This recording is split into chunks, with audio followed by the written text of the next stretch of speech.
and welcome back to the Toffee Blues YouTube channel, your source for all things Everton. My name is Thomas. We're back on the channel with more matchday content. The international break is out the window now. It's the final 10 games of the season. I'm joined by Terry McAllister to preview our first match back against Crystal Palace.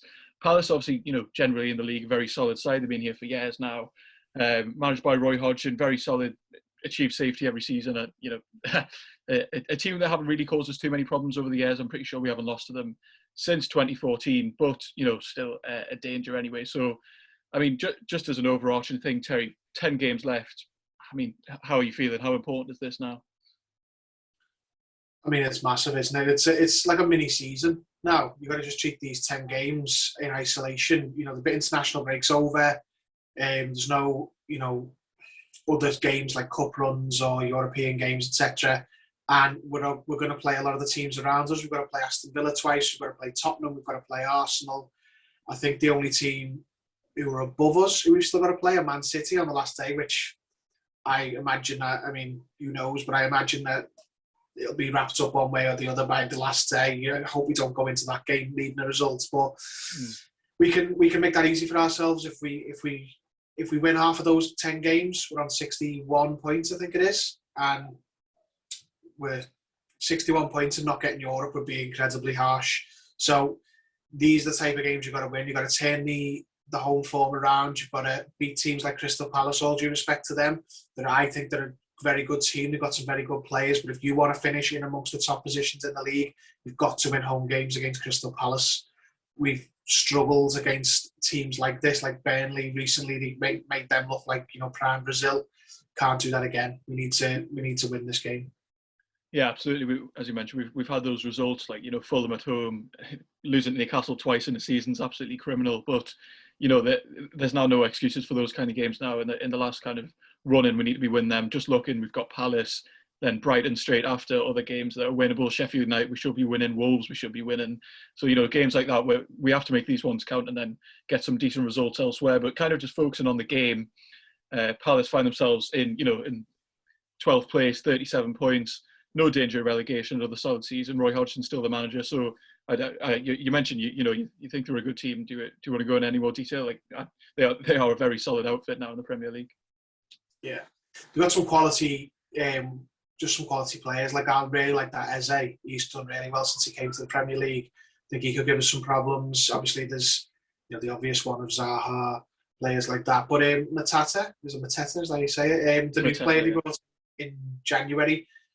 Worried about him. He's quite a strong, physical player. Could get in amongst our centre backs and bully them. Not is Yeremina fit? I've not seen. Yeremina is back. Yeah, he's ready. I think he's ready. I wouldn't be surprised to see him start. Maybe alongside Michael Keane, who knows? But I wouldn't be surprised to see Yeremina start if Mateta and Benteke in their front line. Could be worth playing. Some of our stronger centre backs, even though I love Ben Godfrey, could be another game where you move him around. I'm always bemused at why Palace are as low as they are in the league every year. Like they're always knocking about 15th, 16th, 14th, 13th to be quite high for them. I always look at them and think they're a top 10 team possibly because they've got quality players, especially in attacking areas, and obviously they're very solid at the back. I don't know whether it's because they've got a bit of he's a good manager, but an aggressive manager. He doesn't, doesn't try and take games to the opposition, doesn't try and win games, tries to not lose them. I've got a lot of respect for Crystal Palace. I think they're a very good team, and they're always underperforming based on the players they've got, in my view. Yeah, absolutely. I agree. I think they're a very solid side, and as you mentioned, just looking at our head-to-head results against them, we haven't actually lost to them.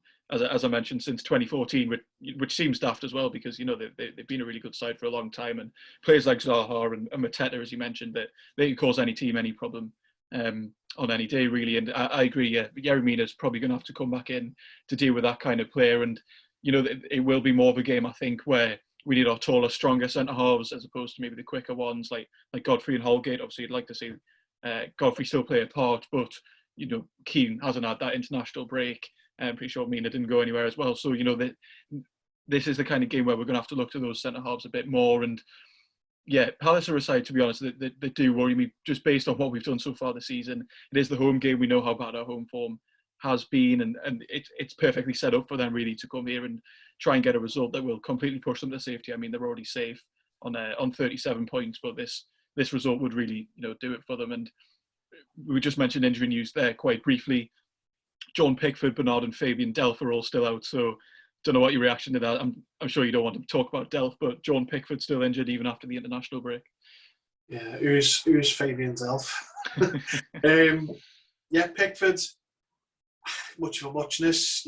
Olsen's better than Pickford at some things. Pickford's better than Olsen at other things. Just, I don't really worry that much when it comes to either one of them. I think they've both got strengths that the other one lacks, so I'm happy for Olsen to start.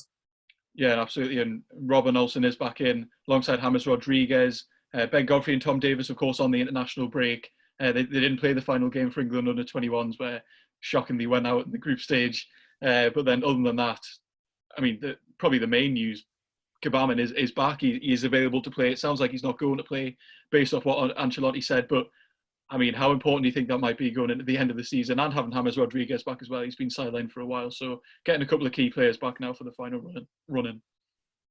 James Rodriguez would be massive. He could be the difference between finishing in Europe and not finishing in Europe. Because ability-wise, he's our best player. He's our most influential player.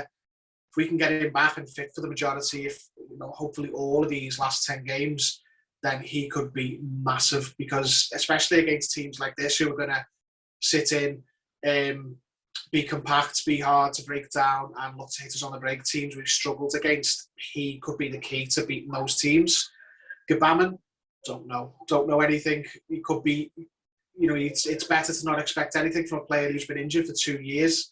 You can't even point to previous performances when he was fit and say, well, we've been missing that, because we honestly don't know what he brings. It's going to be like we've signed a new player in the international window. So I'm just happy that he's fit, and whatever he gives us is a bonus. And if he doesn't give us anything, then we haven't lost nothing. Yeah, absolutely. I think the international break kind of came at a good time for us as well, because I think the plan was always to get James Rodriguez back, after the break, and then we haven't picked up any extra injuries, which we always seem to do from the break. Robin Olsen come back is good as well, because I mean, Virginia had a solid game against City, but we've still got to remember that doesn't really mean anything. Of course, he's still a very young goalkeeper, and we've mentioned he's going to need a loan next season, and you'd imagine Robin Olsen will he'll come straight back in, and I think that makes me feel a bit better, because even though Virginia did have a good game, he's still a fairly unknown quantity, and Olsen's just been solid when he's had to come in. Of course, a lot of talk still around where he'll be, next season. Will he stay on a permanent? That's all still quite up in the air. But I agree with Gbamin as well. I think it's important now for the final 10 games. He's clearly going to play some sort of part, as fingers crossed, as long as he does stay fit.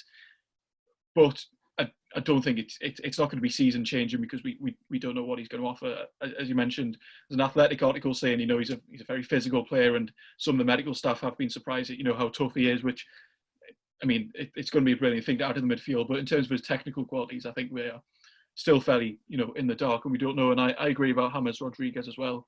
Him coming back, playing the likes of Crystal Palace, it's essential. When we haven't had him against the likes of Newcastle, who admittedly, we've made it quite easy for them, but they've sat deep, and it's important now to have those technical players who are going to break them down. And going into the game, of course, we come in with a lot of systems here, and in my opinion, against sides that do play the low block, we've seen fairly useless. I think we tried a couple of different systems against that, and of course, James Rodriguez will be important. But what kind of tactics do you think we'll employ to try and break down Palace?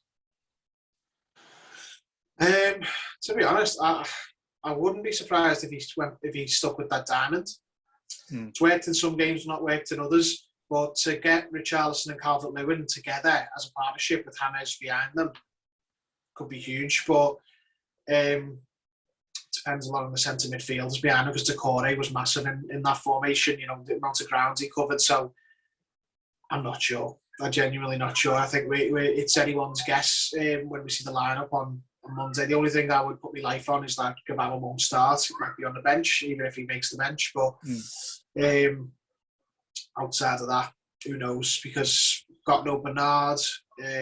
Don't think Iwobi's going to be playing in the number 10 anytime soon after the last game. I don't know. I honestly don't know. But yeah, plus Carlo's hard to predict the best of times when it comes to stuff like that. So it's just a wait and see game. Yeah, absolutely. I agree about Decore there, purely because obviously we've got Davis back, despite the fact he was a bit of an injury concern, but he's come back at the same time of Alan, and of course while Alan was out injured, Davies kind of filled in that role very well. But can he fill in the Decore? We'll have to wait and see. And yeah, I agree. Yeah, we don't know what Carlo's really going to do until the lineup comes out. But I mean, we can look to Crystal Palace. Obviously, you mentioned Mateta there is a very strong player. So and Eze as well. Are those two just the absolute standout players you most not looking forward to playing against? But well, Eze especially. Mateta, it's early days. He's looked all right, but definitely Eze. He looks a real quality player. That kid. He's got a very high ceiling, and he's going to do some damage, and he already has. Just hope he doesn't do it against Everton.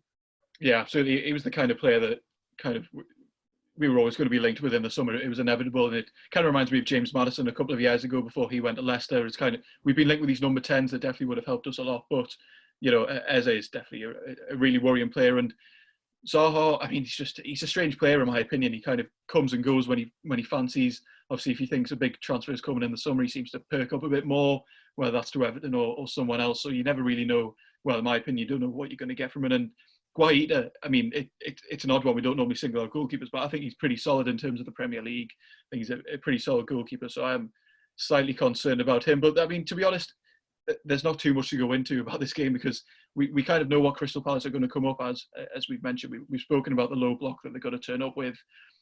We know how good they are at grinding out results, and they found themselves in a good position. And you look at their form in the past couple of games, in the past 5 games, sorry, they did beat West Brom, which you'd expect, but they did draw against Palace, they beat Brighton, so they're on a very good run of form. And I always forget now, considering what's actually happened in the past few games, we have now lost 3 in a row before the international break, which seems a bit ridiculous. It doesn't actually seem like we are in that kind of form. Obviously, beat Liverpool, beat Southampton, beat West Brom, but since then, Chelsea was a tricky game that I never really saw us winning, and City and Burnley. So, I mean, it's quite a loose question, but do you think that form's really going to play much into the game? Because it seems odd, isn't it, now that we've ended up with 3 losses in a row, but they are against sides that we definitely should have struggled against apart from Burnley. No, I think you need to forget it now. International breaks gone, start fresh. It's like I think every team probably looks at it like that. It's a brand new sort of chunk of the season now, little mini season. 10 games left, the run in.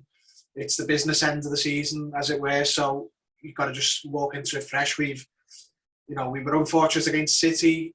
Chelsea were just too good for us on the night. We had no chance as the game played out. Burnley, that was the game you got to point at and go, shouldn't have lost that one. But it's been and gone. Top teams, if you want to be a top team, they can put their feet behind them very quickly and bounce back, and that's what we need to do. Absolutely, and I think what we need to do with our form as well is just start drawing more games. I mean, we've come up with so many losses, and it's kind of the teams like your Burnley and your Fulham. I think you mentioned a couple of weeks ago, if you're not going to beat them, just don't lose, pick up extra points like that. Because if I'm just looking back through our form, 3 losses, 3 wins, 2 losses, and then back earlier in the season we had the run of wins, then we had a run of losses.